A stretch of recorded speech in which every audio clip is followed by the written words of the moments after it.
Welcome to Gamesthetic episode 131. Hopefully you're having an incredible day today. I'm Alex Light with Sparky3. Bringing you today, Legend of Zelda, Tears of the Kingdom. I'm really excited to talk about this game. I'm obviously the only one here that's played. The boys are notoriously not really huge Zelda fans. I do have both the boys here with me, though, at the start of the show. Zach, how you doing? How you feeling?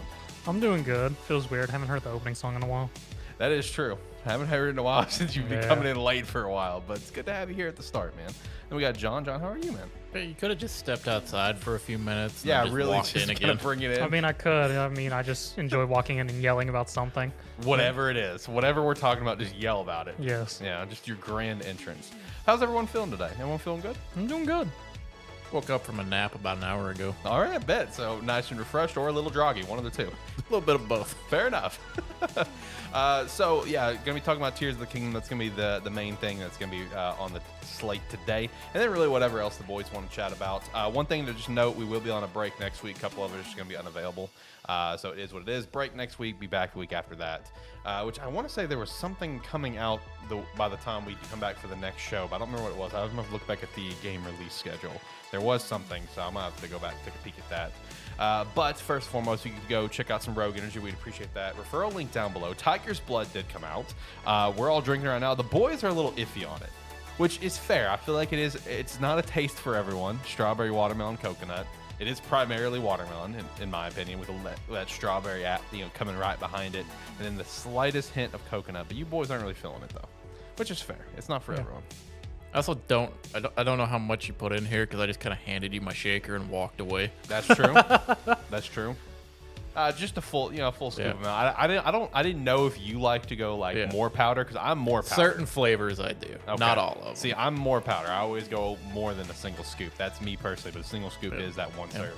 It's not bad. It's just it's kind of muted. Yeah. Or kind of like not a very strong flavor, I would say. Right. It doesn't kind of like come out at you like some of the others do. It doesn't just completely. Yeah, hit you in the versus face. several of the other energy flavors where it's definitely muted with the 3 different flavor aspects. I mean, it's not bad, but it very much, if you're used to drinking grape popsicle, I've been or drinking grape popsicle all week. pink lemonade and things like that, you can I gotta definitely get some tell a more difference. pink lemonade. I finished off my tub. Yeah, I don't even know if they have it in right now. Yeah. I haven't looked, but if it's not in, I need it to come back in. Pink lemonade is good. Great popsicle. My personal favorite is still Rocket Pop. I love Rocket Pop. Sour candy is very good as well. I like my sour flavors, and sour candy is really good. Basically almost everything is good for the most part. I'm about to finish off my Rocket Pop too. Rocket Pop's so good, bro. I have a few drinks left of it. I need to get it more. The Rocket Pop is the one I just leave at work. Yeah. And I just make it work. There you That's go. fair. Rocket Pop's delicious, so definitely we recommend that one. Promo code Sparky3 to get 10% off. We'd appreciate that support, as well as going over to Agent Inc. You can check out one of our jerseys. They're all super sick. And also, I wanted to give a special shout out to Agent Inc. on one thing that popped up in the Discord. The Discord, you can join in, have a great time in there. But the founder of it, Joey Nolan, he also started another Discord. What was the name of it? Let me pull it up real quick. The Novus Network. It is a Discord completely dedicated to people who battle addiction and are recovering from addiction. So massive shout out to that. Massive shout out to the people over at Agent Inc. and running that Discord server. I've never battled any sort of addiction, thankfully, besides maybe a shopping addiction. But I have joined the Discord server because I have known people who has battled, including my mother. So it's a very positive environment. If you go check them out over at Twitter, you can probably find a way into the Discord server. It's just open to everyone kind of joining. So big shout out to that. And also make sure to join our Discord. You can chat with us, have a great time in there. With that said, I'll go ahead and turn down the music. Zach's shaking his head because we definitely do not chat. I chat with people, in the football stuff. Yeah, and the football chat's the only active one. Yeah, I will say that server is big on the football stuff. Yeah, That's why more people listening to this show need to join. Let's talk about games too. Yeah. So it's every now and then, like, I'll pull up my phone to look at Discord or something. I'll be like, oh, man, they football nerds are really at it today. We are, man. I'm telling you, that's why we need people listening to this show right now, Gamesthetic, to come join the Discord. But hey, funny enough though, we have had at least a couple people join from AniMan Plus. Yeah. Like that's what's funny. It's just this show, And then nobody talks, and then we're just like, well, we can't weave out. Yeah, I know exactly. You so, can talk. Yeah, I mean, I could. we all could. Yeah. Yeah. But yeah, join the Discord. Let's get it going. Look, let's be real. One day it's gonna be active. I'm just gonna start posting different pictures of body pillows in just different places around town. Please do. Please do. That's what you need to do if you ever end up committing again to get the Josh body pillow. Just go to different places. Just go to different places around town, take a quick shot, throw it in the Discord server. That's what you need to do. That'd be awesome. Just send it to Josh. Yeah, that would be amazing. I would love that. That would be incredible. Oh, He would hate that. oh my God, I know. He would be so pissed off. Like, just because the multiple pictures of it out in public. Oh my God. How much is that body pillow again? Kind of want to make this happen now. I'll chip in. I don't remember. I have to double check. Well, pull it up. It's probably gone up since I last looked. Pull it up. Let me know sometime. I'll chip into that. That sounds pretty cool. I like pissing Josh off. Shout out to Josh. All right. So let's go ahead and jump into things. Of course, Zelda Tears of the Kingdom did come out on Friday. I picked it up Thursday night. I've probably put in, I would say, at least 20 hours. I feel like it's pretty fair from Thursday to today. I've been playing it almost nonstop. And, as you guys know, and as a good friend of ours, Jared knows, and anyone who listens to the show for a while may know, I've been very, critical to a sense when it comes to Breath of the Wild. I've never, held it as the best Zelda game. I at least I feel like it was the best blueprint to lead us to the best Zelda game, but I've always stood my ground that I just don't think it's the best Zelda game, and I still believe that. I still believe a game like Twilight Princess is better. I still believe Wind Waker is better than Breath of the Wild, in terms of what makes a true Zelda game a Zelda game. But I will say everything that I've been saying for years and argued with Jared on this show once upon a time, that Breath of the Wild is the blueprint to take us to the best Zelda. Everything that I've said about that, in my opinion, has come true, and now Tears of the Kingdom, in my mind, is by far the best Zelda to ever come out. Because here's the thing, guys. Everything that was, kind of, bad about Breath of the Wild, or, what you would consider, a negative about Breath of the Wild, they fixed in every way possible. They made an unbelievable amount of quality of life improvements just to make the game, more enjoyable across the board, more accessible in various ways throughout the game. Literally everything from storytelling, which was one of my big beefs with Breath of the Wild, to the challenges, to the general dungeons and temples and stuff like that. All of that stuff that I had a beef with Breath has now completely been rectified, and now it's again, just nonstop quality of life improvements across the board. I don't really want to rush to complete the story. I really want to enjoy this game, but I did make it my mission over these past couple days to finish at least one temple, so I could really get the feel for it coming into the show, and that's why I stand firm on that. The temple, it's definitely more difficult than Breath, because those Divine Beasts in Breath were so stupid easy, it was unbelievable, and that was what I hated. The boss fights, boring and easy as fuck. All the Blight Ganons, those were so easy and so stupid, anticlimactic, and it almost felt like legit, guys. It felt like a mini boss. Picture yourself going into whatever temple in let's say Ocarina of Time. Couldn't you beat Ganon with a fishing pole? You could beat Ganon with anything. It'd be tough as shit, but yes, you can beat Ganon with anything. I mean, you can literally get off the Great Plateau and go fight Ganon and win. Well, no, It'd be hard. I distinctly remember there being a glitch for a while where you could throw a line at Ganon at him when he's going to attack, and it would disrupt him and stun him for a second, so you just slant whack on him with your actual weapon. More or less, he was getting distracted, ooh, butterfly. Yeah, no, that was a thing. Okay. Yes, yeah, no, 100% a thing.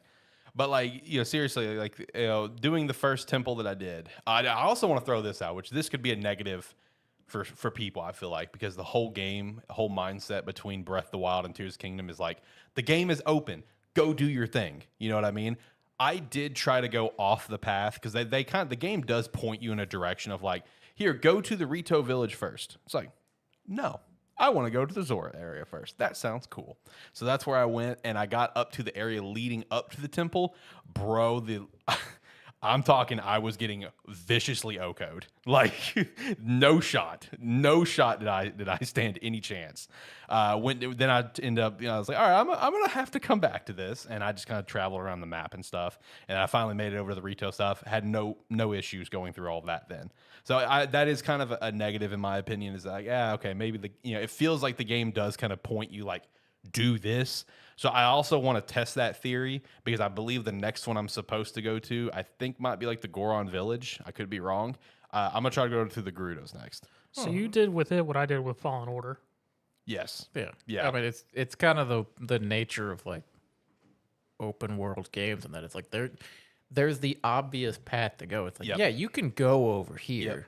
Good luck. Yes. But you can do it. Exactly. Which is, I mean, it's what makes those games typically fun. Yeah.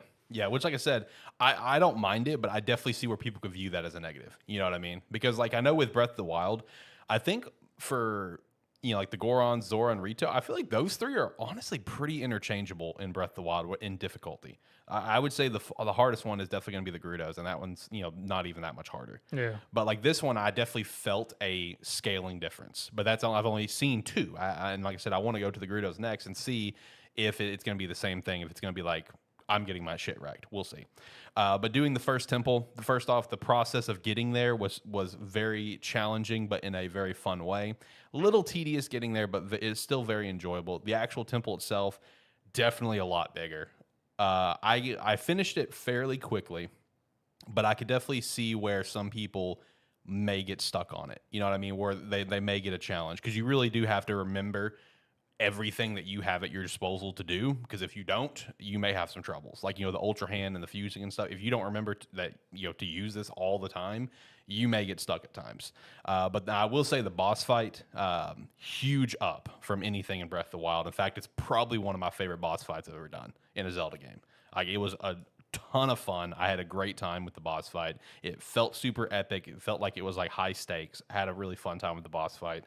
In terms of like other quality of life stuff, the quick options to get into your items is nice. The way the different sortability options, they added more to make everything more easily accessible. That's great.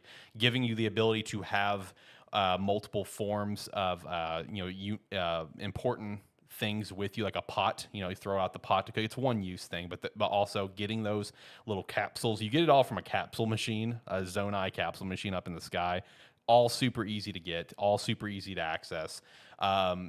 The transitions between everything, like the sky to the ground to the depths, all seamless. And guys, like I'm blown away with how well this game runs. Like, it's so smooth. So which Switch are you playing it on? I am on an OLED. Okay. So a day one, I would be kind of. That's actually a good point. I do have a release day Switch. I kind of want to play it on that and see what it's like. I may do that. Yeah. I kind of want to do that. It's like my Smash Switch. Yeah, exactly. I would be kind of curious how it runs for you if you end up taking my third copy. It's like, Breath of the Wild didn't run great on it. Yeah. Overall, like in terms of performance, I feel like it runs really well. I had one single moment where I was like, I thought the game was going to crash. The game did freeze while I was on a rail with a little cart thing, right? And it had the little loading symbol down in the corner. The music was still playing, and it just kind of kept going. Oh, so I thought it was going to crash, but thankfully it did not. Other than that, I haven't had any issues. That was the one and only. Another thing that I really am so fucking thankful for is in terms of story stuff. They once again have like the memories that you have to kind of hunt down and find. In the first game, all it was you had the Sheikah Slate and you had a photo album on there with a random fucking location in this massive world of Hyrule, and you had to go to that location and get your memory. And some of them were fairly easy, because there was one where it's like very clearly there's Hyrule Castle, a field kind of off beside it. So it's like, okay, that one's pretty easy to find because of where Hyrule Castle is. But there were some like, like a shot of a random entrance to a forest. I'm like, bro, that could be like 7 different forests in this game. Like, where the fuck are these memories? Getting the memories in this one are ungodly easy, but also very fun. Because basically with all of the like Ganon malice that has now like come up onto Hyrule and everything, basically these giant symbols have now appeared all over Hyrule, like on the ground. All you have to do is get up in the sky and check it out, and you can, while you're falling from the sky, just kind of look at it, and you can pinpoint where the memory is. Because basically all over this giant symbol, there's a bunch of teardrops all around it. All you have to do is find the teardrop that's fully colored in. Super easy. Yeah. And all the symbols look super sweet. I will say, there is definitely an order of those things, because mine is all out of context. I mean, I understand what's happening, but like the one I just got earlier, for example, definitely was probably one of the last ones I should have got. Why is Link fighting the king all of a sudden? And like, it was funny too. I wish I could say this, and I'll tell you guys when we're done, because I know you guys don't give a fuck about this game or spoilers or anything. But I will say the last one I got was like a pure just mind-blowing moment because of something else that I found. So I'm not gonna say where it is for the people that want to play this game. I found the Master Sword, right? Okay. And let me stress, and for anyone that knows where the Master Sword is, you know exactly what I'm talking about. The fucking odds that I found the Master Sword is astonishing. Like, I'm not kidding. Like, if I told you where the Master Sword was, and for the people who do know, like, I want the record, I found it at random. Like, it just pure odds, pure chance. I'll say this, coming out of a tower is what I'll say. Just happened to see it. And, like, the fuck. Like, it was like and I told Josh where it was because he wanted to know. He doesn't really care. And Josh is like, no way I would have found it. I'm like, yeah, no shot. Just the way that I found it is just unbelievable. Like, it is the odds for it are so stupid low. The game will end up pointing you where it is. If you go to like where it was in the first game, okay, in the forest, it will point you to where it is. But just the fact that I found it at random is unreal. Like, it is unbelievable. In terms of like other quality in life stuff, just the general mobility of the game, guys. Like, I mean, all the invention stuff, like Ultra Hand. Like, I will say, coming into the game, I did question how much I would actually use that ability. Use it all the time. It is so fun. It is so incredibly fun, and just getting around the map is so much better, dude, because of the sky. Like, just going, like, popping up into a tower, which basically shoots you in the sky like a fucking cannon. And then you can just kind of fly down from there, just take teleport up to a shrine you found in the sky, and just kind of go from there wherever you want to go, and just fall to the sky. If you can get like a Rito suit that has wings that was in the trailer, and that can help increase your gliding speed and stuff. So I mean, just getting around the entire map is so much easier than it was before. Because I mean, it wasn't bad once you got all the shrines, but it's like, gotta get all the shrines. I mean, yeah, you get a horse, but it still limits on like going up a giant fucking mountain. Yeah. And even the ascend is great too, just for getting up mountains and stuff quick, depending on where you kind of are and everything. Just the general mobility around the game, unreal. Sky is a lot of fun. It's not as, I guess, like wide scale as I thought it was going to be. Each time you unlock the map area, is it as prevalent as they made it seem? Yes and no. Like, I felt like going into the game, it would literally be across the entire map. Mm-hmm. Each area has X amount of like islands and stuff. Some have more, some have less. Gotcha. And like, you can see over the entire region where it's like a cluster of all of them right here, and then one random one over here, for example. So I mean, but it's all still fun to explore and kind of check out, because there's all sorts of different stuff out there to go check out. And then I would say the main bulk of it is the island you start off on, called the Great Sky Island, kind of like near Hyrule Castle. That one's big. That one is big. It's where it's basically like the Great Plateau from the first game. Okay. Like, it is large scale. But after that, it's just kind of all over the map. Can't comment much on the depths and how much it spans, but I'm not shitting you. I do feel like that one may span the entire map. I got into the depths, and first and foremost, it definitely has a very creepy vibe to it. And it's a very creepy vibe, but in a you enjoy the aesthetic of it. You know what I mean? Like, you enjoy the aesthetic of it and kind of going through it and stuff. There's definitely some creatures down there I do not want to run into. I have not seen them down there, but I'm assuming they are down there. So one creature that I randomly found, I just kind of found a cave, when going to one of the towers.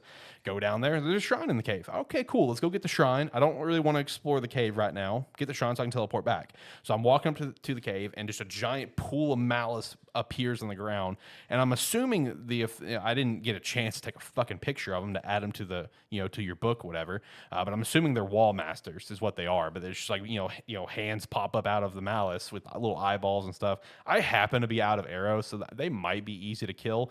But let me stress, if you see those things, you're probably fucking dead, because they're as fast as Sonic the fucking Hedgehog, and you cannot outrun them, and they just grab you and just drain you, and you die within seconds. Oof. So, fuck that. All right, I'm going to come back to that. Don't want to mess with that right now.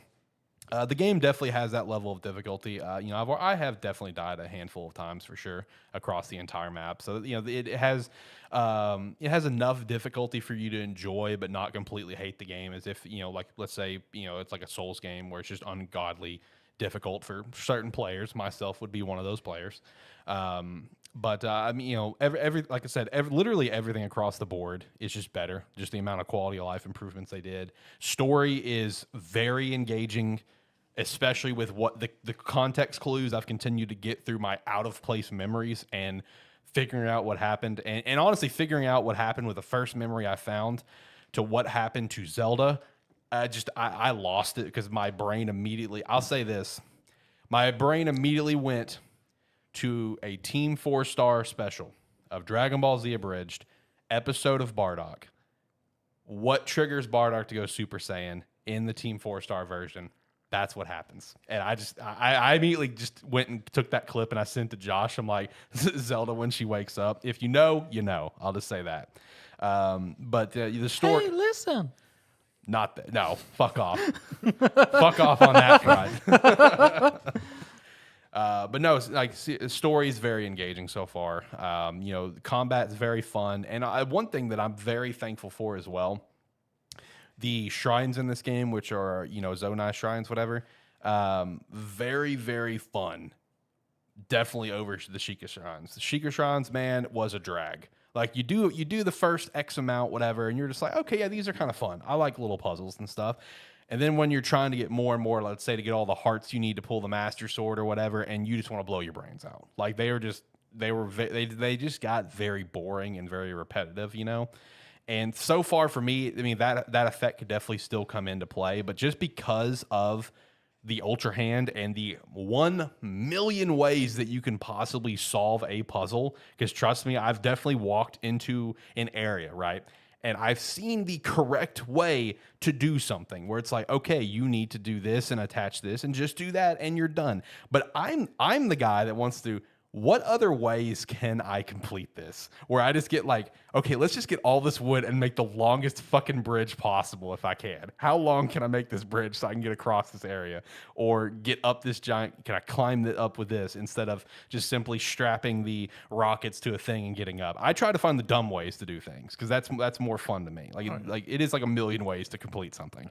Yeah, no, I haven't played this game yet, but one of the YouTubers I follow, Smallant. Oh yeah, he posted his like first 4 hour, like he edited down a video and posted his first like 4 hours playing the game into a YouTube video.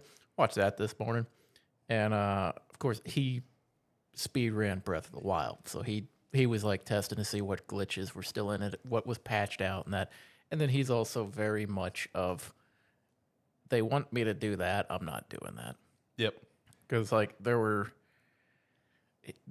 some shrines or something where since it was kind of cut down and I don't know, I have no context for the game. Mm-hmm. I'm assuming they want you to like ascend up or like build a platform or something like that.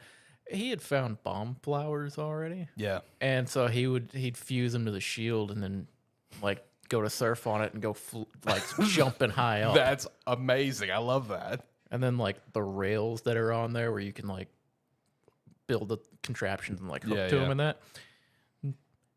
He fused a mine cart to his shield and then would just surf on him. Damn. I didn't think about doing that. That sounds awesome. Yeah, he did. It's like he fused a different like cart to his shield and basically just made a skateboard. That sounds awesome. When it's like I was watching. I was like, man, that's. It looks pretty good. Yeah, no, like there is a million ways to do stuff, and it's so fun. I will say the one thing that I haven't done much is I haven't done like the weapon fusing. I will be honest on that. I haven't done like adding a rock to this or whatever. I mean, I'll still do it every once in a while, but I definitely do a lot of like shield stuff and a lot of objects. I was gonna say like if you watch his video on it, he fuses like anything that he can come up with. I don't doubt it. He killed an animal, got raw meat, so he fused the meat to an arrow. Yep. Just made a meat arrow. Yep, you can do that. I mean, you can literally fuse anything. It's like he was fusing, like he just fused random weapons and shit together just to see what it was, or just to see what the name was, because it just kind of combines the names of the two objects together. That's disgusting. Yep, it just makes up whatever the name is. Yeah, no, you can fuse just about anything, man. Like, I definitely should probably play with the weapon fusing more. I haven't really done that very much. If you fuse enough tools and whatnot, we'll just name it Elijah Wood. Probably. I don't know. I will say one thing with the fusing that I found interesting from a few videos that I watched on it.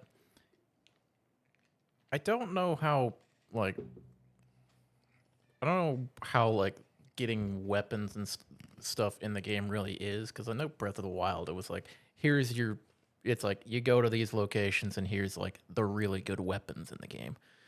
But the way this one looks is like killing different enemies will drop resources, which which all have different like tiers of like fuse weapon power.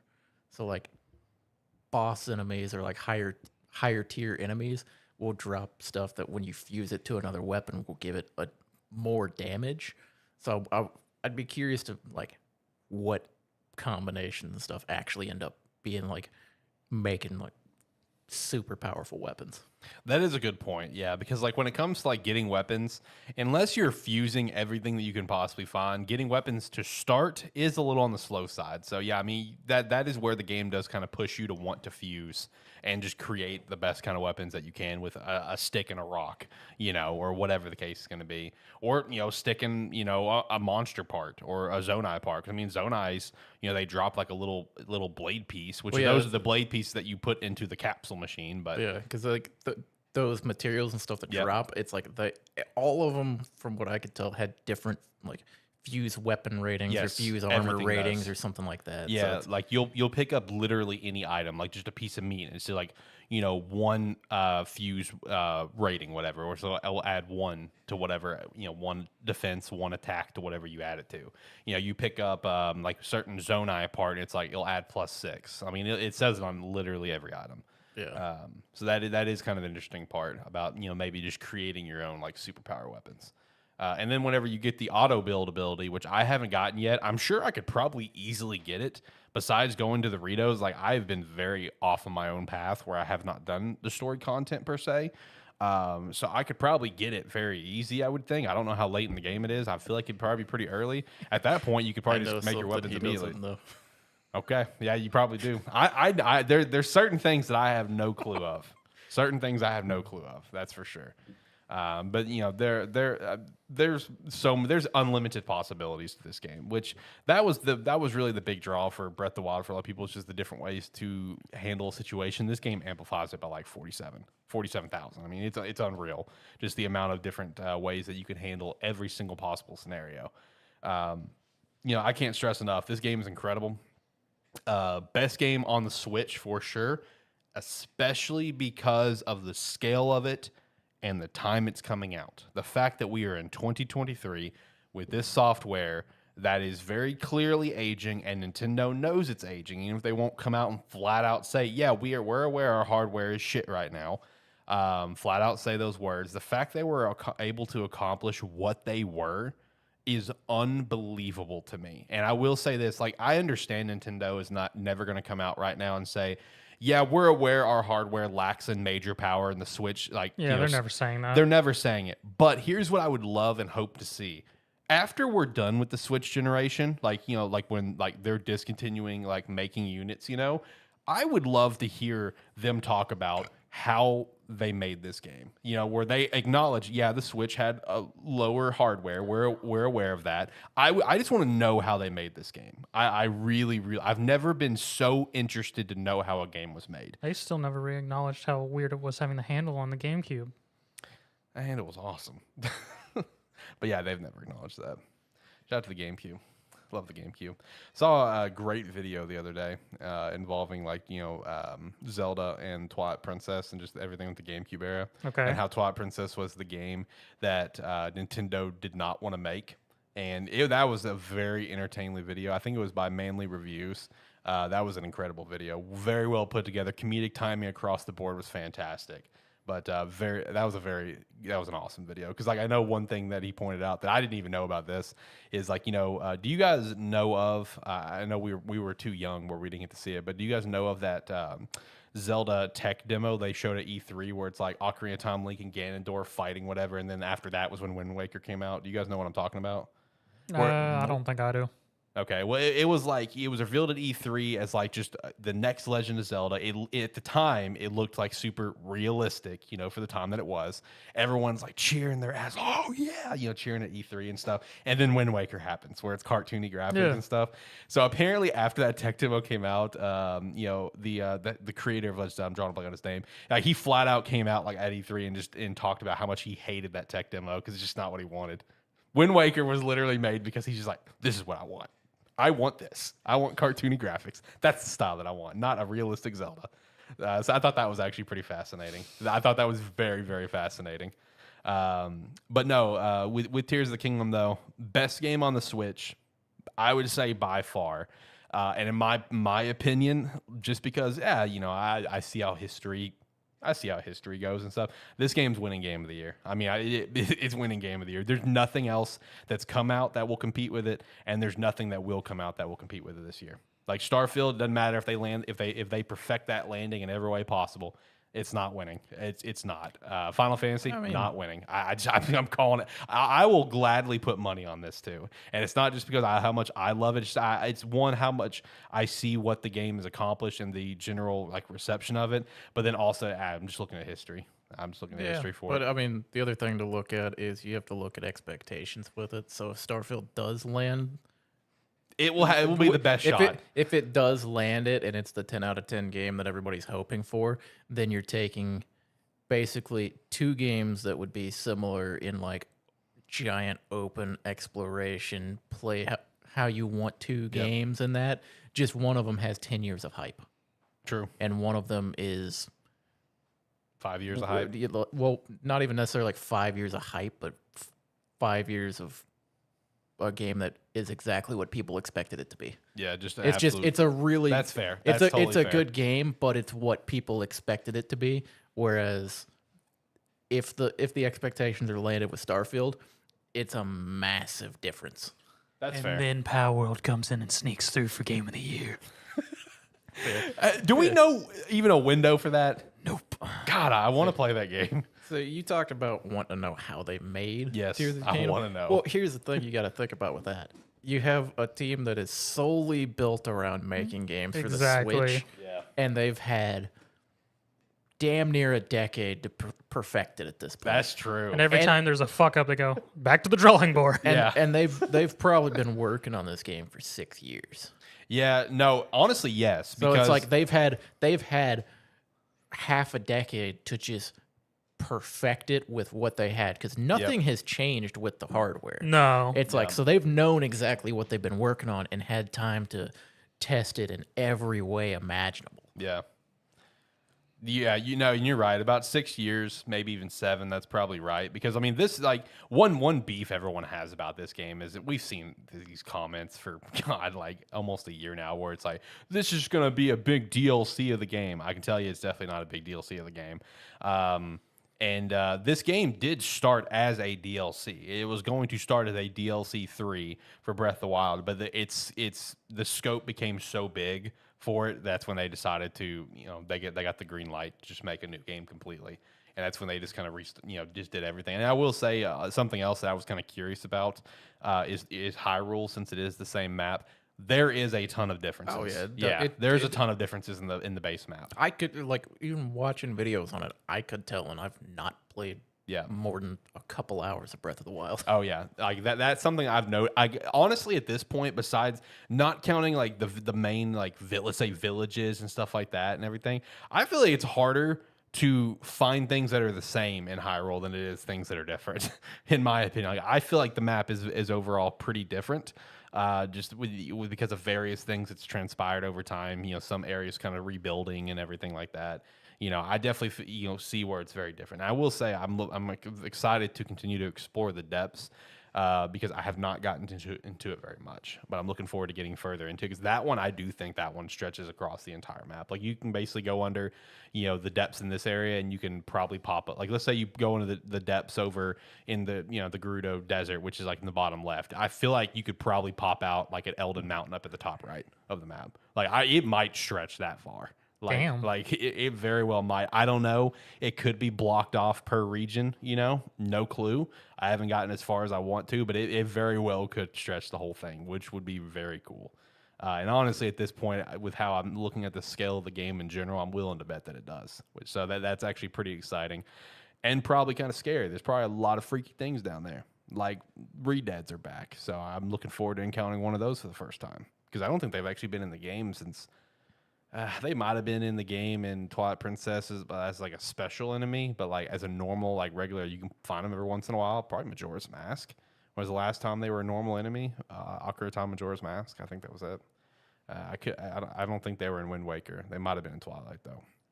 So I don't know. But yeah, no, game is absolutely phenomenal. For me personally, I never thought the day would come, but I would definitely say at this point, I think Twilight Princess has finally been dethroned for me. Just because, like, this is what I wanted. You know what I mean? Like, this is what, when I went into Breath, I was just, there were certain things that I wanted out of it, and it hit, for the most part. But again, there was the kind of the key areas that it did not hit. Those key areas have now been hit, plus everything else that I already wanted. So like this is everything that I wanted in like an open world Zelda game. This is it. Like there are still a few things, like minor things at this point. It's like, oh, I would love to see this in like maybe a DLC or just the next game, whatever. But like main key points, the main check boxes that you would want in an open world Zelda game, this game delivers on. And Twilight Princess has probably been dethroned to me for favorite Zelda game, which also means Tears of the Kingdom would be in my top 5 favorite games of all time now, as Twilight Princess was number 4 for me. Love Twilight Princess. So, yeah, cannot recommend enough. If you want to borrow it, let me know, man. My third copy will be here Monday. So. I told you earlier I'd take you up on that. Okay. You just won't keep asking me. Yeah, he's just gonna keep asking. Well, if you want to swing by Monday, let me know. Or just wait till we got a break next week. So yeah, basically, if you want the game, you're gonna have to probably swing by and grab it, because since we're gonna be on a break next week. You can swing by and deliver it. I mean, I guess you're right. I haven't been to your house like 2 years. He's offering to let me play his extra copy of the game, and I'm like, were you gonna deliver it to me? He can't do that with me because I still don't know where he lives. You don't? I feel like that's your fault at this point. Yeah. So that's funny. You haven't been to his house at all. No. Okay. I've only been to his house a few times. I respect John's territory of I don't want people over. Fuck that. Because that's how you are, right? Yep. I do feel that. Besides pod days, I am definitely in that mindset of I don't want you at my fucking house. I want to chill. I feel you on that. I think we're all on the same page on that one. I can't think of anything else that I really want to praise on Tears of the Kingdom right now. I think I may hit like the main points that I kind of had in my brain, especially at the point that I am like in general gameplay and everything and story and stuff. So yeah, like I said, just cannot recommend enough. It's an unbelievable game, top to bottom. So what about you boys? Okay. What have you boys been up to? Okay, now we can talk about the real game that came out this week. That's right. It's called Tape to Tape. I saw you playing. I was wanting to know how you felt about that. The roguelike hockey game. This is the real game that we got to chat about. Tape to Tape is a roguelike hockey game. Because I was looking at that and I about bought it myself. Okay, here's the great thing about the game. Your team is shit. The game is a lot of fun. Here's the unfortunate thing about the game. I suck at hockey games. And it's still a hockey game. Oh, so you actually do have to play the matches. You play the matches. Oh, shit. Hockey games are tough, man. I don't blame you. Yeah. The way the game, there's a loose story to it, but it's a roguelike game. So when you start up a run, the first thing you do is pick your star teammate, which is the person on your team who specializes in. They're either like a generalized player where their stats are all rounded. They're good at shooting, or they're good at shooting, being fast, or like knocking people down. And then each of the people that you have to pick from, they all have their own ability, or like their own ability that you can use. So at the start of the run, you pick between that person, and then you pick the ability for your character. Gotcha. And then you have like your opening match, which is just first. It's like you go into it as whoever scores first wins. Oh, okay.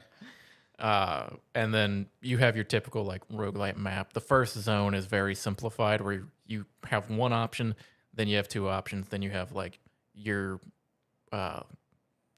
what would normally be like a mini boss or something. Yeah. But it's not like there's no point of failure until the end of the first like map. Okay. And that's the first point of failure where your run can end. Oh. Because the way that it does it is each of the challenges or the matches that you compete in, you can gain additional bonuses. But if you don't win the match or you don't complete the objective, you just get nothing. Oh, how fun. So it's like you either have a positive or no gain. Or jack shit.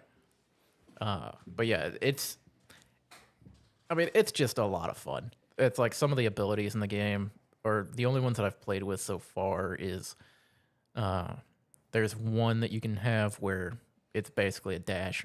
You hit it and you get increased movement speed for a few seconds. There's one that I got on one of the people that I selected to have, where you just throw your fucking stick and knock people over. I saw that in the That's trailer. awesome. That was a big thing in the trailer. That's awesome. I love that. I very quickly got the achievement for throwing it 5 times. I don't blame you. I would have too. But yeah, and then it's like there's some more unique abilities. Like there's one called Yo-Yo or something like that you can get where when you use it, you hit the puck off in a direction and you actually target the direction that you hit it in. Okay. And then you have a couple seconds to hit the button again, and then the puck comes back to you.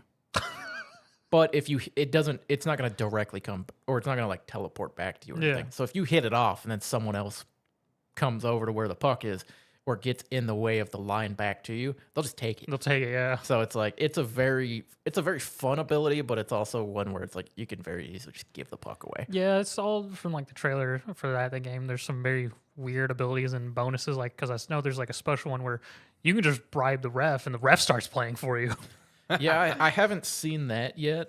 And then, but since the game is a roguelite as well, as you complete like the challenges and stuff throughout the thing, you get your currency, which is pucks, and then you can use pucks to unlock additional like characters that you can choose to be on your team at the start, or you can increase your stats. Okay.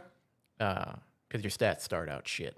Yeah, I've got Like they're like in the 20s or 30s. But yeah, I haven't beat the first map yet. I've only played it a couple hours, honestly, or maybe not even 2 hours yet, honestly. Because I just bought it, played it for a little bit, and then like just didn't pick it up today yet. But the first one that was like a real challenge is the first like exit to the first map, and it's just because it's fucking annoying. You're basically playing against a team of refs. So like the refs are against you. The refs will interfere on the opponent's behalf. And like the first time I faced off against them, I scored in like 6 seconds, which is rare for me to actually score. And they didn't count the point. They said no, fuck you. no goal. But yeah, but yeah, so it's like that just shows that like the big like boss fights throughout it are all gonna be like have their own unique twist to them, because they're so far they've been fairly interesting. But yeah, the actual matches that you play can range from like first person to score, or like different time, like amounts of periods and stuff that you would play. I've had some that are 2, some are 3. I've had because I couldn't score, I had a match that was like 3 periods going to triple overtime. Which was fucking annoying, because at the end of every period, it tells you the stats of how the game's gone so far, and it's like opponent 6 shots, me 72. That would be me too. I'm with you though. But yeah, I haven't gotten good at shooting it yet. All right. But yeah, it's a lot of fun. It's just it's a simplistic hockey game that happens to be a roguelite. So fun abilities. There's different like artifacts and stuff you can get, which are just like bonuses that you get from doing challenges and stuff. And it's technically in early access, right? I believe it's in early access. Okay. Yeah, because a lot of these roguelites start in early access, and then a year from now they'll fully release. Yeah, version 1.0 will come out. But yeah, that's been one of the things I've dived into this week. Then I played some of the Diablo 4 beta yesterday. How was that? I mean, it's Diablo 4 beta with, it's like they've made some changes, but I haven't played any, or I've played something different every time, so I don't know what the changes are really. Gotcha. Okay, fair enough. I mean, the most notable thing that I've noticed is because I know the previous tests, they've had increased legendary drop rate so that they could test how legendary interactions worked. Yeah. Now for this test, they just have it as like base game drop rates in that. So I'm about like max level for the beta, which is 20. Mm-hmm. I haven't seen one yet. Damn. Where last time I played in a beta, by this time I had several. So I mean, other than that, it's a Diablo 4 beta. It feels basically the same thing that I played last time. It's Diablo. It's like Yeah. I'm just playing I'm playing a different class this time, playing a sorceress. And previously I played Necromancer, so Love Necromancer. That's So my it's- favorite. it's different but the same. Gotcha. So I don't know. It'll be one. Game will come out. Game will be fun to play At when it least comes it's on out. Game Pass. Is it? Yeah, it's coming to Game Pass when it comes out. Okay. Sure. So there you go. Makes it easy to get. I was gonna play it regardless. I mean, fair. What about you? What have you been up to this week? I know So- you had a couple things. So, first off, I played Omega Striker on the console. How is that? I forgot that it was available on consoles, and I was on my Xbox earlier and saw it, and I was like, that looks terrible. Playing on controller is very awkward I was gonna say it seems like it would be awkward. because from PC it's very easy with the mouse and whatnot, and then WASD. Versus this, you have to play it as a weird stick shooter. Yeah, that's what I was wondering if that's how it was gonna be because Yeah, like with That's at least what I the wanted to do. I wanted to play it because on like console. on the Xbox, and I can only assume if it ever shows up on PlayStation, the left stick controls your movement, but the right stick controls where you're actually going to aim and hit the disc and everything. So if you're not paying attention with your right stick, you'll just accidentally throw it back at wherever you left the right stick. yeah, that's what I was wondering because yeah, like you said, on PC it's very easy to just keep your mouse like in front of your character And so facing the other goal. yeah, so it's like as long as it's on the opposite side of your character from your goal, you're good. Yeah. Now, is there some sort of like cursor or something to at least indicate where you're looking? Or is it just based on where your It's a character's twin stick shooter arrow at the bottom of your character's feet. So I'll be real. I completely acknowledge how that sounds like not great for you guys, but honestly, that sounds ideal for me. Like, I mean, by all means, and the funny thing is, I mean, it's doable because, yeah, I mean, I played a couple games on controller and whatnot, and it did feel awkward because, and you can remap the buttons, and if you have an Elite controller, by all means, Hell I would yeah. suggest using that to remap your buttons. Yep. Because default is all your skills and whatnot, and just hitting the disc with your character are all on the bumpers and triggers. Mhm. And then left stick moves, right stick aims. All your buttons, they do something, but they're not important. And yeah, so the main stuff is bumpers, triggers, and sticks. Okay. How does aiming or like aiming abilities where you have to actually have right a location? Stick. So is it like you hit it and then you have to pick where it goes to? Yep. Oh god, that's terrible. Well, actually, no. It's more of a thing of. Is it or is it smart casting? It's smart cast. Okay. I don't like smart casting. I don't like smart casting in that sense for these type of games, or like in games like this where it's like, mainly because like certain characters you could like on mouse and keyboard when you're like selecting the location of it, it's not trying to smart cast it. It's a lot easier to like set up traps. Yes. Whereas if it's smart casting it, it's kind of you don't have as much control over You it. either hold down the button or you just let go. Yeah. Because I mean, a couple games I played, because after the first game I was awkward, I just played Jakar, which is my overall best at the moment. And so it's sort of funny when you load into a lobby on console, it shows you what everyone's playing on, but on PC it doesn't show you shit. Yeah, you have So you just assume. So for consoles and I assume Switch, I don't know if Switch has crossplay on this as well, but you can play on the Switch. All of it's crossplay. Mobile, God, Switch, console, Switch must be, PC. Switch must feel fucking awkward. So it shows you what everyone's playing on. And I got in a game, most of my games was just me as a solo Xbox player and everyone else on PC. And me just realizing people are sort of trash at the game because I'm on controller, awkward as fuck. The other team's dominating, and my two teammates are fucking vegetables. Zach, we've seen this. We know how this works. Yes.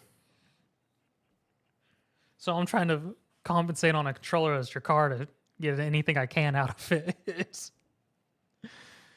I mean, overall, it still felt fine and whatnot. Have my account on Xbox, which I did enjoy the linking up because it has a whole thing. It's like, all right, you're connecting to this account. All right, now choose one account to keep. The other one will be gone forever. I went, oh, I better not fuck this up. Luckily, it has several confirms to be like, you sure you want this one? All right, the other one's gone forever. Good luck now.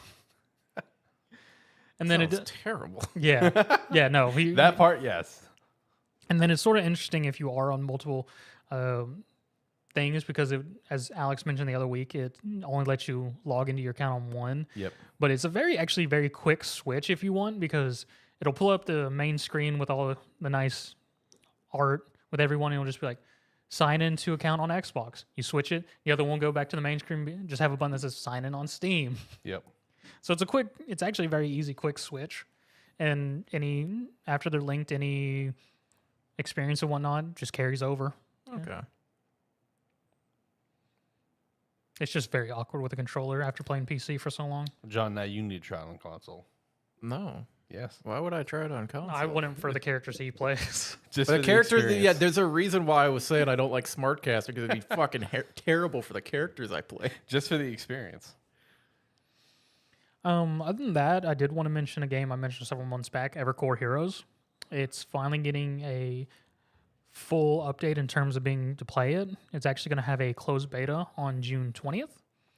And just to reiterate for this game is a PvE competitive focused game of 4 teams of 4 players completing objectives to level up their teams, which leads to a defend an objective mode where whoever loses gets knocked out, the other 3 continue the next cycle. All this fun stuff. And it is a MOBA style game from the looks of it, but my big thing is that it's going to be a competitive PvE because they also released 4 days ago with this a full gameplay trailer along with it, sort of really showing off what's going to be going on, how the games are going to flow and things like that. And all that fun stuff. So I'm really looking forward to it. MOBA game with PvE aspects. As I said, they're going to be doing a closed beta on June 20th. As of right now, as far as I could tell, there's no actual signups for it. What you can do at this time is if you want to guarantee access, you can buy one of their founder packs, which are $20, $50, and then $80. And each one gives exclusive stuff. The 81 giving the most, of course. And then along with it, if you do get a Founders Pack, you also get, regardless of which one, you get a exclusive Founders Battle Pass, which says it will never expire. So I assume you just get a bunch of extra crap every Battle Pass for being a Founder. Are you hitting that up? Yeah, I'm going to buy the 80.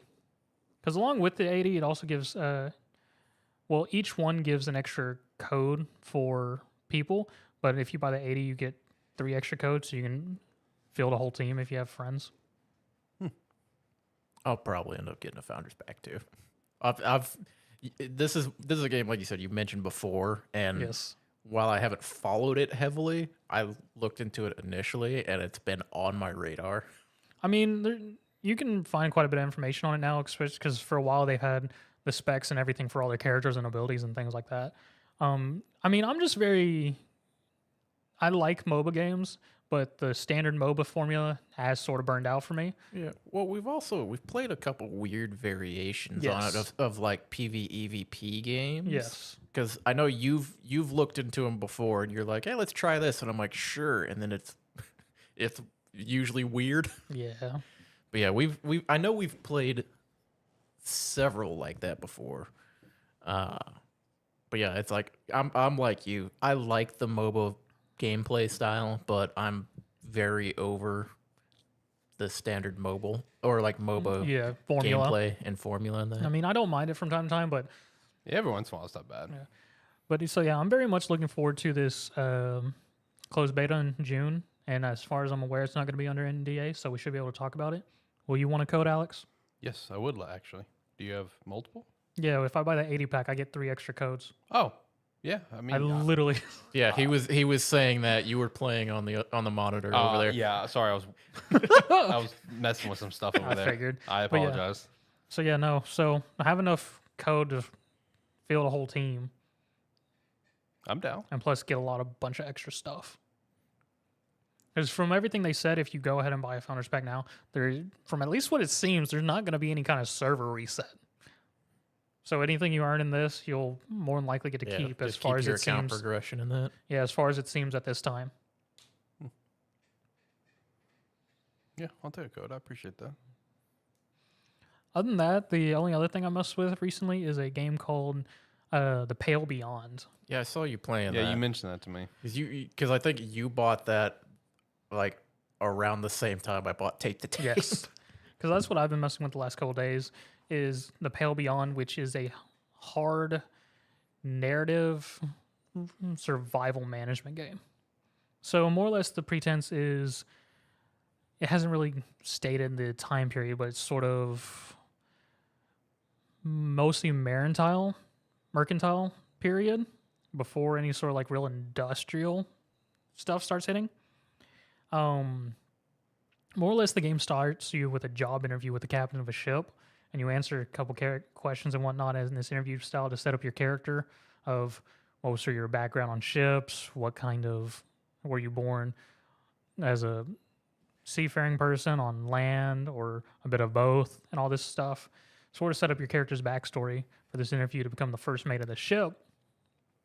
And more or less you're getting hired on in this job to go toward, they haven't really said other than it's the ice, and that more or less there's a sister ship to the one you're going to be sailing on that went to the ice and was lost. They were going to search for something, and it was lost out in the ice, and no one ever heard from anyone except for this one person who claims to have made it back, and who's already dead, but their testimony survived, and somebody's decided to take that testimony to fund this expedition to go find that lost ship and the research it had on it. And more or less, it sets up that month passes, and then you go to the ship and start interacting with everyone on the ship. It's sailing, you're doing weeks, and you're interacting with all the crew and everything, and the characters and whatnot, and also having to watch and control your resources of fuel and food. Because you have a morale, food, and fuel to keep off starvation, keep off frostbite, and you have 100 at max, and depending on what you set it, you can set it either at 1, 2, or 3 per person. And more or less you do spans of weeks, you assign people tasks to do things, collecting coal, getting food, and doing stuff yourself, and more or less You got to keep that up. Not enough food, people will start getting malnourished and whatnot. Not enough fuel, people will start getting frost and freezing and being affected by that. Things, all this, and just overall managing until you get to the point where you're through the ice, you're hitting the ice and whatnot, and the ship gets stuck in the ice. And now your crew's fucked. You're stuck in the ice, you deal with a whole boiler incident, and the captain of your ship up and deserts everyone. So now your character... What a prick. Yeah. And now your character gets made the captain because you're first mate, and now you're having to survive amongst the ice for 30 weeks, keeping fuel, food, and keeping your crew from mutiny. And so one thing about this game, which I've very liked, which was a nice sort of nod, is just during those first 5 weeks, which is considered the prologue, you're just meeting and you're interacting with everyone and whatnot. And it's very easy. So we're just showing, hey, here's what you have to do. This is the easy part. And everything. And just when the whole shit happens, ship stuck, boiler starts trying to overload and everything, and the captain's gone, and the game's... So all your interactions of the first 5 weeks help determine on how the rest of this goes. Because it immediately just goes into a thing of... the captain's gone. You've stayed off the boiler. You have to now try and win the vote to be made captain. The crew recognizes you as captain, sorta. And all your interactions you've had with people have been increasing loyalty and whatnot towards you, but it's given no indications. So you have no idea what you've got. So you can very much not be voted in as captain right from the beginning. I barely passed. I got beat it by 1. So we can immediately start with a mutiny as far as I understand. Oh, that's interesting. Yes. And more or less, it's you trying to keep people's up loyalty to you in case something happens, keeping people alive, getting the resources you can, combating frostbite, malnutrition, and very much controlling all this management and everything for all your resources, and then following this narrative of this story of this crew who's been stranded out on the ice trying to survive and everything, in which I fucked up already once because this game is not very hand-holdy. It's just there's a point where people give requests and you more or less make choices on different situations of what to do. And one of the prominent things that happens towards the end of the first act is your navigator more or less comes to you, hey, we need to get off the ship. We need to make camp on the ice. The ice has encased the ship. We're not getting it out. It's slowly crushing the ship. And it's we maybe got a couple weeks left. We should grab everything we can set up camp on the ice, and be done with it. Well, that's the only mention the game mentions of it. So if you don't pay attention to your weeks, you get what happened to me, and everyone dies because you didn't get off the ship. Wow. Because, literally, I just start the week, and it's just and shows the ship and comes in, and everyone just starts popping up. Dead, dead, dead, dead, dead, dead. I was like, fuck. So I had to reset. But overall, I've been enjoying it. The story has been very interesting and compelling of just all these characters, how they're interacting, because you have your different groups of the sailors, the engineers, the scientists, the scouts, and everyone. And each one has their head who, they're the one whose loyalty you're trying to get, and everyone else who's part of their group, they'll just follow their vote and all this stuff. And just the overall mechanics of trying to get resources and things have been very entertaining and good. And just, I have, for my second attempt, have managed to keep everyone alive. And there's definitely been moments where I could have gotten people killed. So, what was this game called? The Pale Beyond. It's on sale currently right now. Yeah, Okay, I saw you buy it, and $18. I glanced at it, and I saw resource management, survival. Looked at the art style. I went, "That's a Zach game." Yes, it is. I mean, because it's hard narrative. Because the main thing is just talking dialogue and things like that. Then the interspersedness of each week setting up tasks to get your resources to keep off from fucking up. Yeah, seems interesting.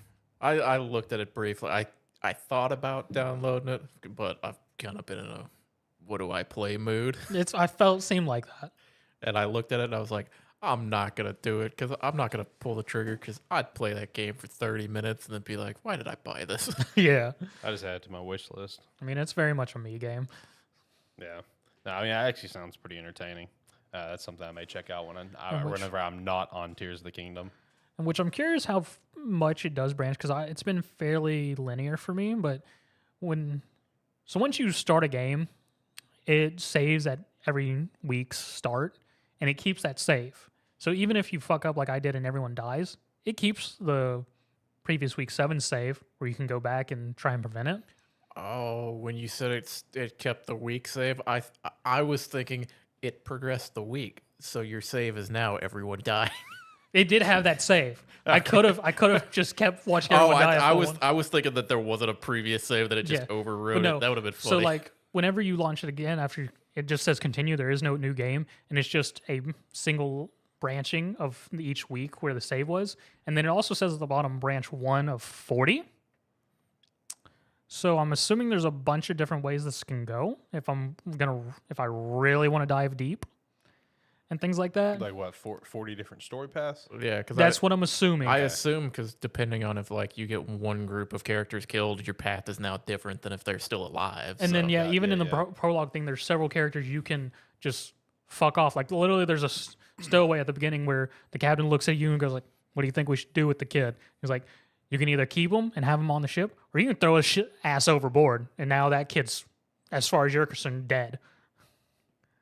Watch him survive and become like the main antagonist. I mean, he could. I don't know. Yeah. I doubt it. But his father's also one of the sailors on the ship, so he may come for your head too if you decide to do that. I kind of want to throw him overboard now. See what kind. Yeah, that would be one of those curiosity things. Yeah, see where it goes. Nah, that actually sounds pretty sick. I had that one on my wish list. Like I said, I may check that one out whenever I'm not playing Tears of the Kingdom, whenever that's gonna fucking be. I mean, it's on sale right now. You can just buy it and keep it in your Steam library. That's true. Yeah, but when you get that mentality, you start getting hundreds of games in your Steam library, and all you play is 3. Yes. Yeah, that reminds me of Jimmy. That happens with him. You know, where he brought it up one time, and he's just like, I looked at my Steam library, and I just have like 200, 300 games, and I'm like, I will never play any of these fucking games. I was gonna say, like, Alex, I assume your Steam library is like 11 games. I think it's more than that. Or something like that. It's close. You don't have to scroll in your library. Meanwhile, I sort my library and I hide the amount of stuff I've gone through and hidden in my library or just like removed from my account. Shit, I don't even hide it stuff. I had to, but that's because I go through the trash free games and download like idle games and clicker games, and you got to remember who you're talking to. I mean, I know. But I play some. I was playing a game today called something. I don't know what it was called. It was like the Tower 2 or something. It's categorized as an idle tower defense, like management type game. All right. It's fucking dumb. I played it for like an hour and a half. I mean, that's all I really got because that's all I really mess with. My biggest thing was I was very happy about the Evercore news. Yeah. I downloaded some more games, but I haven't played them yet. I finally downloaded Coffee Talk so I can sit down and play it. See, I've had that since that game came out because when that game came out, it was like free with gold. Yeah, my girlfriend really enjoyed it. Yeah. I've heard it's really good. It seems very good. It's one that I've heard is good, but I never really thought anything of it, and then I saw it was on Game Pass, so it's been on my list, especially since the second part of it came out. Yeah, I didn't realize how well it was received until I saw the episode 2 come out. I was like, oh shit. I thought this was more like a cult thing. I didn't realize it had that strong of a following. Yeah. Yeah, no. So I went through my libraries like on my Xbox earlier and just kind of uninstalled stuff I knew I wasn't playing that was like optimistic downloads, and then just kind of went through Game Pass and started downloading stuff. Mm-hmm. The only other thing that I can think to throw out there for me personally is that, obviously before Tears of the Kingdom, I did finish Persona 5 Royal finally. Had a great time. Is that why you started just texting me questions about it? Yeah. Okay. Yeah. What about Strikers? Well, Strikers, and then who I thought was the hardest boss and all that stuff. Well, the hardest boss was strictly because I just saw a conversation about it on Twitter, and that people were throwing out Kumara, and I'm just like, oh, I wonder what Zach's thoughts are on that. That's what prompted that one. But Strikers is just because I'm looking to pick it up so I can play it at some point. Gotcha. So I was just curious about it. I downloaded a Royal on my Xbox. There you go. Didn't you also download it on your PlayStation at once? No, I have it on my PS4, but I don't really use my PS4 that much. It's in a different room, so Fair.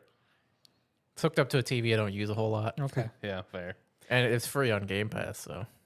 But yeah, it's one where it's like I downloaded it on my Xbox, so I was like I don't want to sit at my computer and play that. If I'm gonna sit down and play that every now and then for a little bit, I might as well just like have it on my Xbox and like chill back while I play it. Right.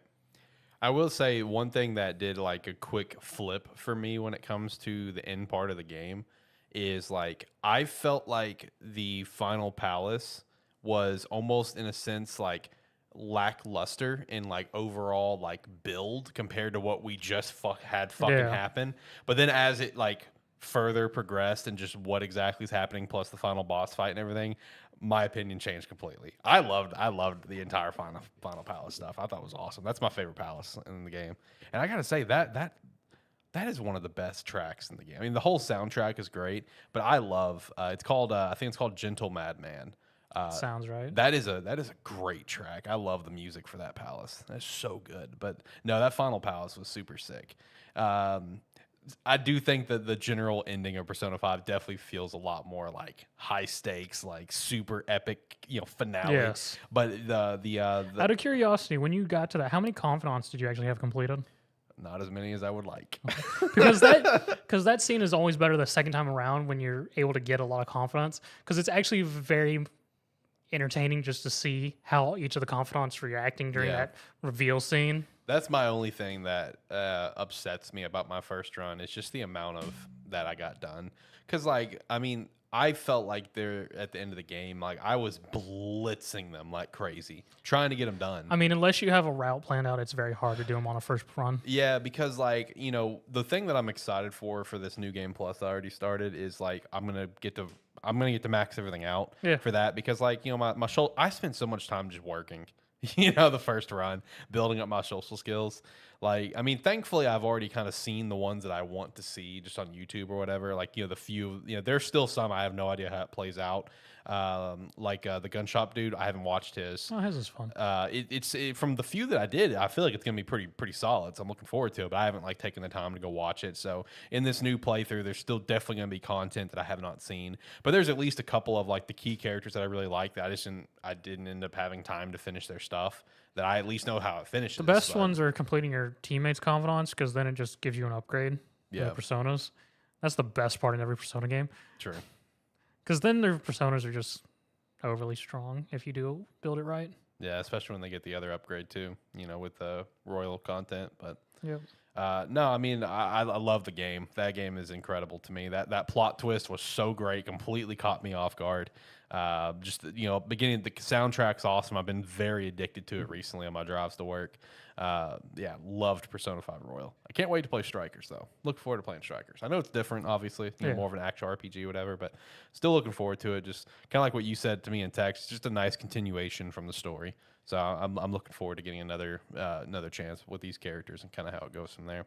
The one thing I am kind of curious about is what even prompts this story, because obviously where we are with original P5 ending is the metaverse is gone, right? So it's just what even prompts that story to even be possible to be happening? Do you remember? I don't remember. Okay, that's gonna be one of the things I'm looking forward to as soon as the game starts. Is what exactly it's happens. it's weird shit because it's even the spinoff for Persona Max Arena, which is the crossover between 4 and 3. It's a whole thing of just a shadow experiment went wrong, which because in 3 there was a whole corporation who was doing experiments on shadows, fucked up, released the 12 major arcana shadows, which led to a thing called the Midnight Hour, which your people could go into and fight them, which then you defeated it, got rid of the Midnight Hour, and then led to the weirdness that was 4 in the Midnight Channel, which was a very subconscious bullshit. More or less one of those things became a human and created a new Midnight Channel because the Midnight Channel didn't fully go away even after beating the main thing in 4. And it just interacts with both those worlds and forces everyone to then join each other in a fighting tournament because of somebody's other shadow the Midnight Channel. And just literally just the thing of P4's hero being like, yeah, no, it's spring break. I'm going to come visit everyone. Who are these strange people lurking around the city and entering the Midnight Channel? Well, we got to follow them.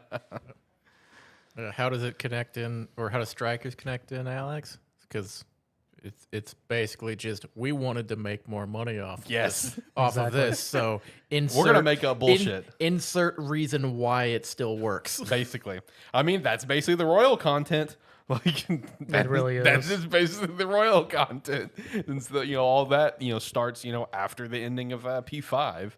So, but overall, that was an incredible experience for a game for me.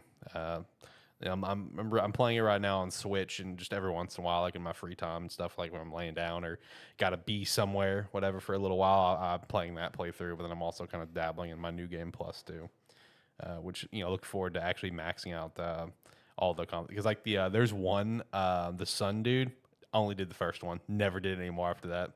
The guy running for the politics dude, only did the first one, man. That's depressing. And he has a time limit too. I know. He disappeared. I was like, well, SOL on that one. Yeah, he has a time limit because once you start the politician's palace, he disappears. Oh, really? Yeah. Okay. So you have until the end of the fourth palace. Gotcha. Yep. Only did the first one for him. Whoops. He gives you a lot of good conversation skills too. Yeah, I noticed that. Just didn't end up doing it. That's my fault. But you can literally go up to monsters and tell them to give you money.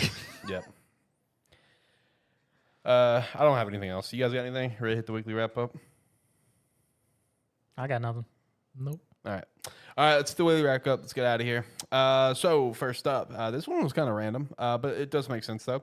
Private Division and Game Freak have announced a partnership for an upcoming action-adventure game codenamed Project Bloom. There was a concept art that released. This is not surprising because Game Freak desperately wants to do something else other than Pokemon. Yes. They've tried time and time again. So pairing up with another studio like Private Division is definitely, I think, the right play to kind of get this rolling and see what else Game Freak can do outside of just Pokemon. Because everything they've done, it's been kind of lackluster. I mean, have we seen this concept art? Yeah, I've seen it. It looks pretty sweet. If you want to pull it up, but the last I guess quote unquote big title that Game Freak did that wasn't Pokemon was that Little Town Hero, and it flopped brutally. I don't even remember what that was. Yeah, it flopped brutally. So I mean, them pairing up with a studio like Private Division, I think will be good to get this game on the road. Next thing, the Hogwarts Legacy on Switch has been delayed to November 14th. I feel like this game is going to be an absolute shit show on the Switch. I don't know why they're trying to release it on Switch. They're trying so I know hard. why they're trying to release it money. on Switch, but stop trying to release it on Switch. I don't see it running very well. I just don't either. I don't think it's gonna run. I am low key excited for this game to come out on Switch because I just want to see how bad it runs because I just don't think it's gonna run at all. I mean, they probably delayed it again because it wasn't running. Exactly. That, or they're just gonna lower all of the graphics down way worse than they would already have to for Switch. Yeah. And then we're gonna get like a PS2 Hogwarts Legacy on Switch. That's probably what it's gonna be. We did have a reveal and gameplay trailer for a character in Tekken 8. I don't know how to pronounce his name. Zach, who is that? I've always pronounced it wrong. I'm pretty sure. Hwaorong. Okay. Yeah, I have no clue. I've always just said how wrong. How wrong? Okay. Yeah. Well, we got the reveal and gameplay trailer, so shout out to that. Yes, I actually watched it. I didn't watch it, but I'm excited to watch it. I've always liked him as a character. I do like his new character design. I haven't checked it out yet, but I will 100% I like be watching like a lot of the new character designs. All good across the board? For me personally, yes. So far, I've liked it. Because, I mean, you can definitely tell that they've aged it, which is fairly significant since we haven't had a new Tekken in almost like 7-8 years. Yeah. Okay. Still talking about fighting games here. Mortal Kombat 1 is apparently the next Mortal Kombat game. It is targeting September release, revealed in the next few weeks. Peacemaker and Homelander, potential guest characters. PS5 series and Switch. Can't wait to see a Switch version. It's gonna be bad. It's gonna be bad. The past Mortal Kombat games that they've tried to release on Switch was not good. Have been rough. The only thing that you could potentially do on it really was like go into training, and even that was laggy. Yeah. Ed Boon, the co-creator of the series, is the one that teased Mortal Kombat 1 with a video with the clock ticking, briefly stopping at 11, and then skipping 12 and going straight to 1. I think I put going start to 1, but going straight to 1. So that's why everyone is thinking that it's going to either be a remake or it's a reboot of the series. I mean, that would make sense because of how they ended Mortal Kombat 11. The only thing I could think of them going forward was a reboot because it literally, for anyone who hasn't played Mortal Kombat 11 yet, this is a spoiler, they literally delete the in-universe. Really? Yes. Mortal Kombat 11 story ends up making Liu Kang Thunder God Liu Kang, and he beats the big villain, who's a whole time sorceress thing, and literally beats her at the beginning origin of the world of Mortal Kombat and starts anew. Okay, then yeah, Mortal Kombat 1 is what's with Katana. Yeah, I mean, it makes sense, like, story-wise, and, I mean, at this point, it just kind of makes sense to do, because you can just do a reset, get back to your base roster of characters, get it like kind of give people new looks. Yeah, it's like it's the same thing like all of the major fighting games are doing right now. Yes, with their new releases is giving it a fresh coat of paint. Really, right. Give your characters new designs, update it. It's like have it updated. It's like, and then this is a good way to have like create new characters or something. Yes, into the universe. Or just have them there, and then you don't have to rely on necessarily. I mean, of course, people will be going like, "What about this character? What about this one?" It's like, well, that's a different timeline. It's like those characters don't exist here, right? Or they never became fighters or something like that. It's like it's a excuse to like try something new with like new character designs. You can go a totally different way with it if you want to. And I don't know how guest characters work in Mortal Kombat, if they're just like always available at the start or if some come later kind of thing. It's usually a season pass thing. Okay. Well, then I could definitely see Homelander being a potential when The Boys Season 4 comes out later this year. So line that up. I mean, Peacemaker and Homelander, when I saw those, I was like, makes sense. Those are like Mortal Kombat guest It was like Peacemaker. Peacemaker was fairly popular, and he kind of fits in. They've had characters that could be considered like similar. They had the Terminator one year. Well, yeah. Then they went through their round of serial killers. Then they also had the Teenage Mutant Ninja Turtles. Oh, they did, didn't they? That's right. Yeah. Homelander. Actually, that may be wrong. That may have been Injustice. It was Injustice. Was it? Okay. Oh, yeah. Okay. Homelander is one that it makes it kind of makes sense, but then when you kind of step back, it's like, okay, that also feels like an Injustice character. Yes.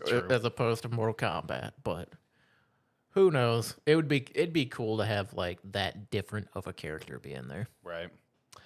Next thing in the weekly wrap up is Kojima is at it again, trolling people. His favorite thing to do on Twitter. He tweeted a photo of an official Twitter account belonging to a movie called Poor Things, and their profile picture is just the letters PT. And then he also put up a photo of that logo of that profile picture. No context at all. Just the picture of the Twitter account plus their profile picture. Just upload it. No comment. People paying dumb amount of money for things. I don't remember the last time I checked the price on a PlayStation 3 or 4 with PT on it. Oh my god, dude, that's got to be high as shit. I know those prices were stupid high at one point. That was a very skyrocketed thing. For anyone unaware of what PT is, it was Kojima's game he was working on that was essentially his Silent Hill, right? They got that canceled. There was, hence the name, there was a playable like tech demo, playable teaser. That you could download at the time on the PS3. That was pulled from the shop when the game was canceled.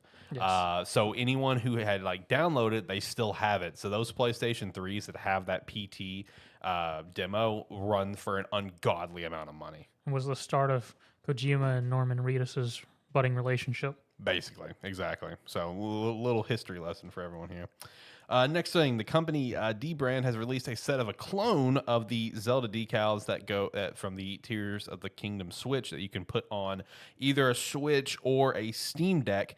But the funny thing is, the letters that they have, the Hylian font that they put on there, literally spell out "Go fuck yourself, lawyers." This company says that they're using the power of plagiarism to address one of the world's most lawsuit-happy companies.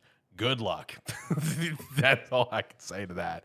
This is a situation of don't poke the bear. Like, I'm just being real. But I will say, hilarious. I do like how you can buy a decal to put on your dock that says "Go fuck yourself, lawyers." That's pretty funny. But hey man, if there's one thing we've learned, oh fuck with Nintendo, man. just don't. They will find a way to fuck your life like that one dude that's got to pay like however many millions or dollars for the rest of his life, Well, whatever. That's the thing. It's like Nintendo may not come after you, but you're done pissing them off, and they're gonna go after someone else now, and that person's gonna get fucking railed. Yeah, that's so true. Oh, I feel bad for that person. Speaking of Zelda, Zelda Tears of the Kingdom has been beaten 94 minutes. Speedrunners are at it right now. I'm looking forward to seeing what the fastest time is going to end up being outside of the 94-minute mark. So that's gonna be pretty fun to watch over time. Wanted to throw some Pokemon Unite use in here. We got Inteleon, Umbreon, and Leafeon all being added to the game. Shout out to that. The original 3 evolutions have not been added to the game. Basically, everything else has to this point. I just want to shout that out because Leafeon's my favorite evolution and probably like one of the least popular ones of all of them. So I thought that was cool that it's getting added to the game. I love Leafeon. Yeah, so. it's hard to be a fan of Leafeon when you got Umbreon sitting right there. Bingo. That's why everyone hates Leafeon. I love Leafeon though, but I also just love my grass types. So I don't know, I thought that was pretty cool to see. Sharp has announced that they are making LCD displays for a new gaming console. A lot of people immediately wanted to look at like the next Nintendo console. Nah. I don't think so because yeah. there's that Samsung partnership that I mean they announced it like 2 years ago, and I think that's still a thing, right?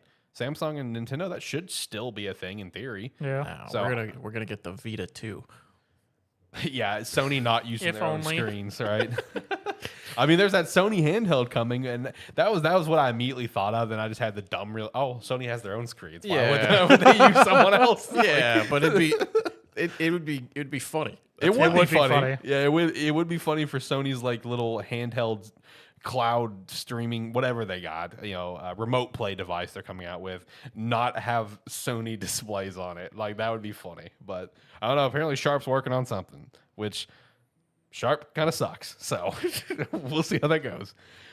Do have some more Sony news I wanted to hit here involving some different layoffs. So this first one's kind of unfortunate because like this was like kind of like it was like it's not hype for us, but it was a pretty like big announcement on Twitter when it happened. But like a newly formed studio, Deviation Games, and Sony they partnered up. Deviation Games filled with multiple veterans across the industry, ranging from all different FPS games. They partnered up for a new PlayStation multiplayer IP, and now they've been hit with like 90+ layoffs. And based on the other piece of news that I have here, which is Final Strike Games also hit with layoffs, and with that, there's a report that Sony has canceled their unannounced sci-fi shooter that they've been working on for 3+ years.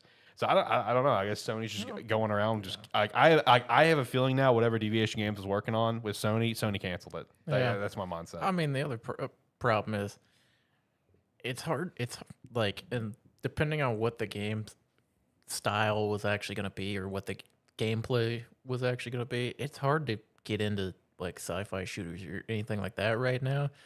Because I mean, we got plenty of. It's like we got like a new free-to-play sci-fi shooter or something like that, like PvP game with some PvE stuff to it. It's like we get like a new one every year that comes out that's just free-to-play, Yeah. and they all play decently well. Right. So I mean, it's one of those where it's hard to. I guess it's hard to justify making like or taking the time to develop a full first-party one if you don't. Like, if you can't guarantee the success of it. Right. Yeah, that's true.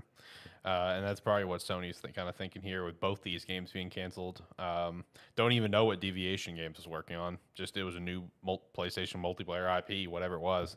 Don't even know what it was, but it may have also been in the sci-fi universe. Who knows?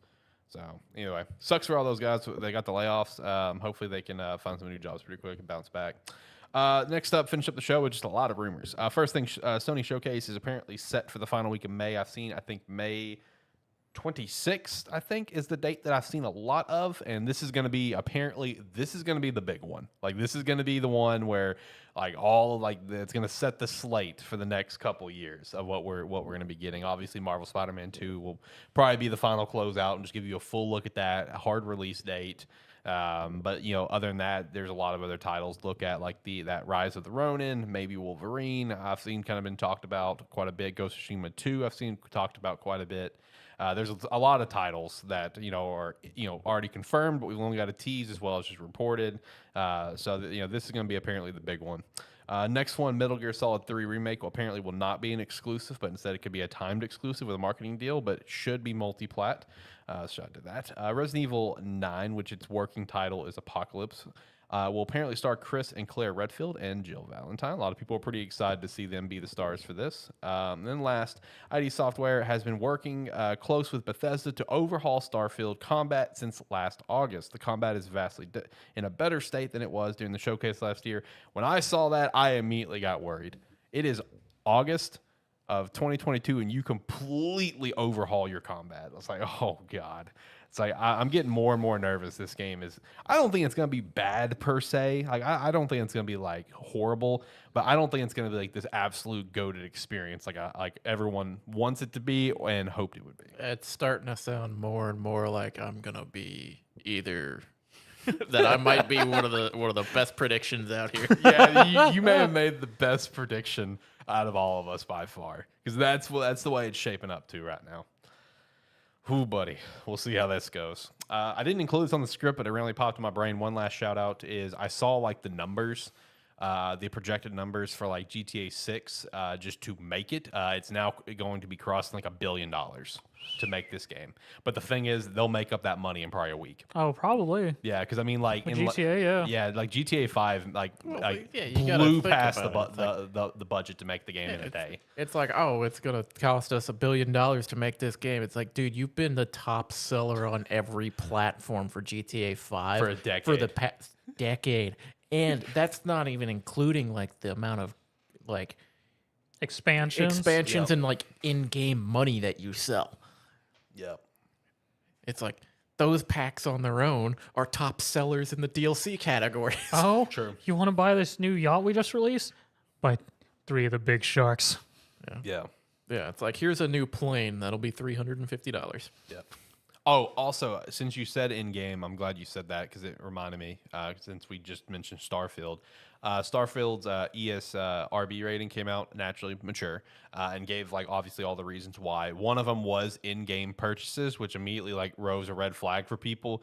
But then it was come back and clarified. It's like that literally has to be included because the game, like in game gives you the option to like buy like the digital deluxe edition or whatever. Like that's the only reason why it's that way. There were people who is familiar with it that came and clarified like that's why it's there. Like it literally has like any game that has that option to buy to upgrade to the bigger version for whatever to get like maybe the DLC pass or whatever it is, whatever, just skins that pack, it has to include that as part of the ESRB.